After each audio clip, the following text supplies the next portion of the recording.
Wax is my kitty cat. He's a little meow. It doesn't matter what you think of it now. In that moment, that person was happy to buy what you made, support you with what you made. Hey, this is just a video of me chatting about becoming a ceramic artist and hanging out in the studio. So, I don't know, first time trying it. Hopefully it's cool. Okay. Hi, Waxy. Hi, Bubba's. Wow. Hi. I don't really get why anyone will want to listen to me talk, but here we go. Here we go. So I'm Sonia, and what I'm working on today is prepping handles. I guess I should put this so you can see handles. This so you can see both me. And the handles. Waxy, what happened? I'm too tall, so we have to raise. Waxy! Who doesn't want to hear me talk? Just kidding. Yeah, so I'm making handles. So I extrude my handles from the extruder first. So they're just these round things. And then I kind of hit them down until they become like a carrot thing. And then I just do this and I roll them so they become tapered. And then I go smack. And I flip it and I go smack. And then I go smack, smack, smack, smack, smack. And it becomes this kind of flat, cool shape. And that is helpful. So I'm going to do a bunch of those and then I'll attach them to my mugs. My cat is like, who are you talking to? I don't know who I'm talking to. I'm going to pretend I'm not talking to anyone, which is reality what's going to happen. Anyway, so I started working in ceramics in maybe like 2010. And that was just taking classes at Maricosta Community College and then SNEDIS, which was great. So cheap. Oh my gosh, take community college classes. They're so cheap. They're so great. And at the time I was like, oh, don't admit this to anyone. But at the time I continued to take school classes so I could defer my student loans because I could not afford to make payments on my student loans. And I found that if you are registered for classwork, you can defer your student loans. You still have to pay the interest on those. I am now paying for that. But you didn't have to make payments when you were in your late 20s, early 30s, and didn't have any money. So I guess that's okay. Anyway, so I started taking ceramics classes at Maricosta Community College because I had gotten my teaching credential to teach high school art. And so my plan was I should learn how to teach clay because I had no clay experience. So fast forward 2011, I did get a job teaching art at Julian High School. And I taught there for 5 years and it was cool. And they went through major budget things. So I was laid off with a few other teachers. And this is at like, you have to understand, the Julian High School is a tiny, tiny school. When I started, there were 210 students and 11 teachers. And that was kind of big compared to now. So I think we're at 8 teachers right now.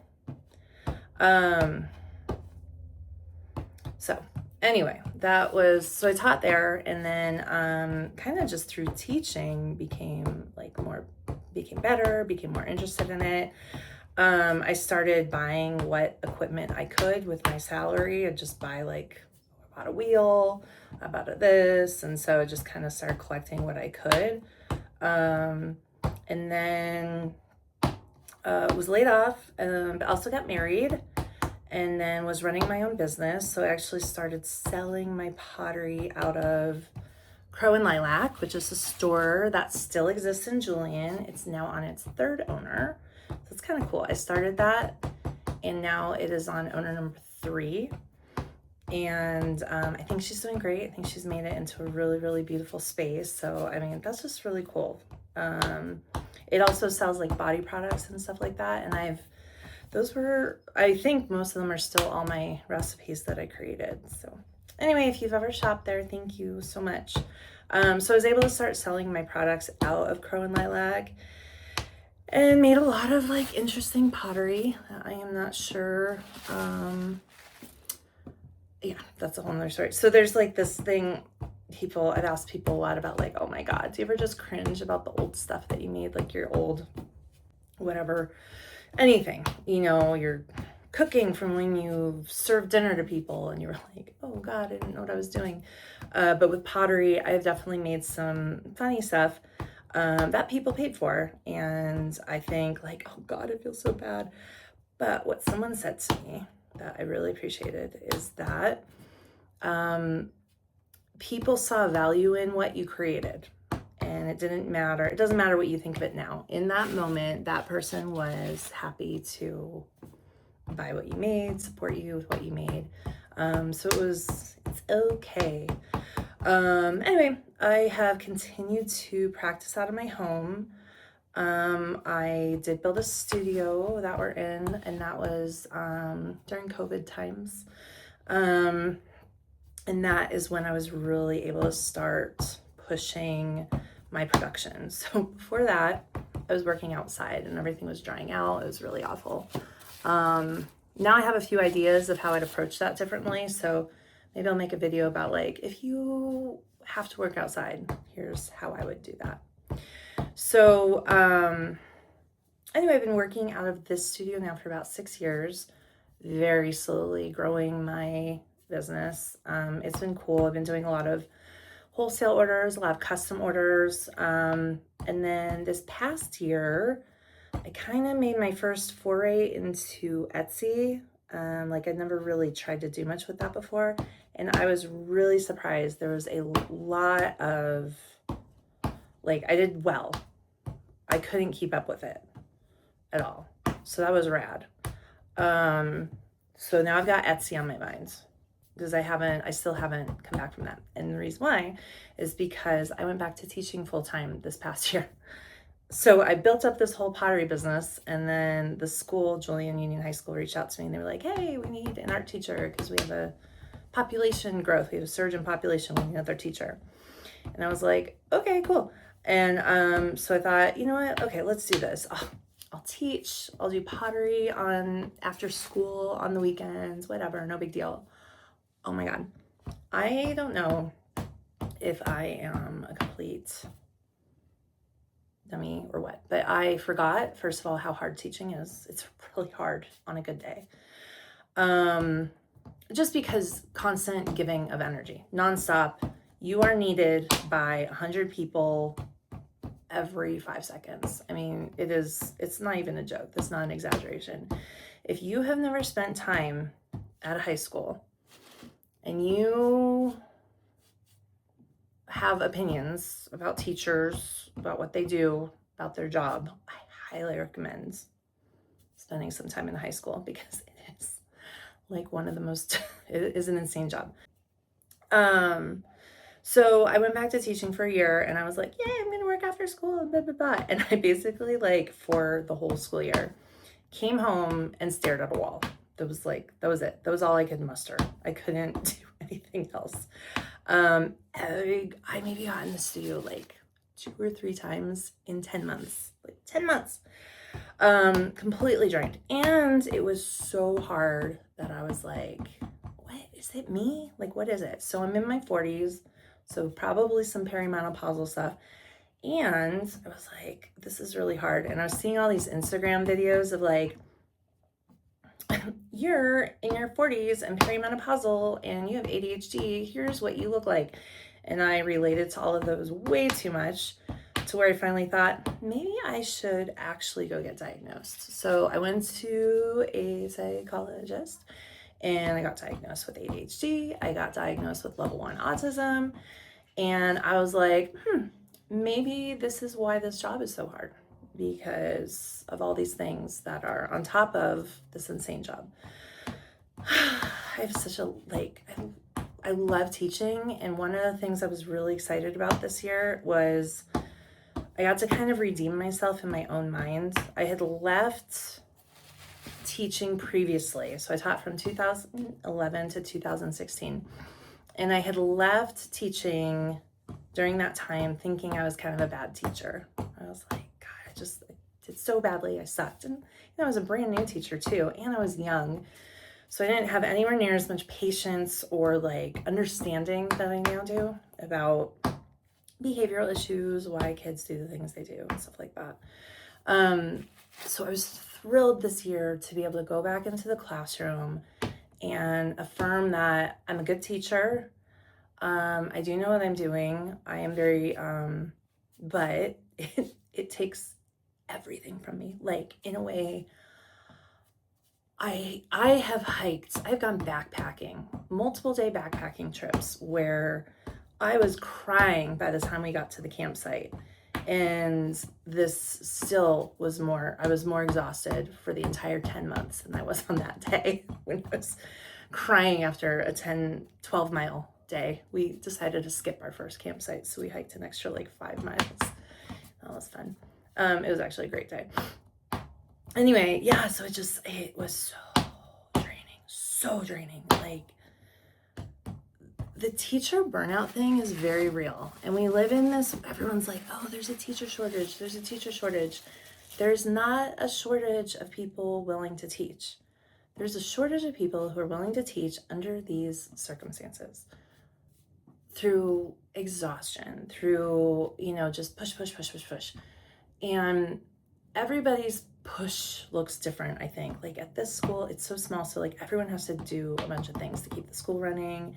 And then for me, the schedule was really hard.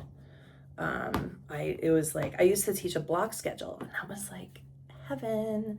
And this was daily schedule and trimester. And that was incredibly difficult for me, which I'm like, if it's difficult for me, it's probably difficult for some kids too. So it's not just me. Anyway, so I got that diagnosis. I was like, I can't hang. So I let go of the job. There's parts of me that I have sadness around it, but I'm not I'm doing what's right for me. And so now in the past few weeks, I'm back in the studio. It's only been probably 2 weeks. And we took a little vacation in between. And so now here I am. So I'm really excited to be working again. It feels really good to be in here. Definitely gonna try and be a little more social than I used to be. I became a studio hermit over the past probably 7 years, and COVID did not help. But I became really accustomed to just being by myself in my studio, no connections. And then you add in, now I know, some autism, some ADHD, which makes it even harder to maintain friendships, because to be honest, every social interaction makes me incredibly uncomfortable. I'm extremely awkward. I leave hating every single thing that I'd said or did and feeling like a total idiot and loser. And if you didn't know about that about me, now you do. I used to go home and I would be so if I had any kind of normal social interaction, I would go home, replay it in my head for the rest of the evening, and then I would be I would do this. It's so embarrassing to say this, but hey, no one's listening, right? I would go, I hate myself. Oh, you're so stupid, you're so effing stupid. All night long, I would do that. And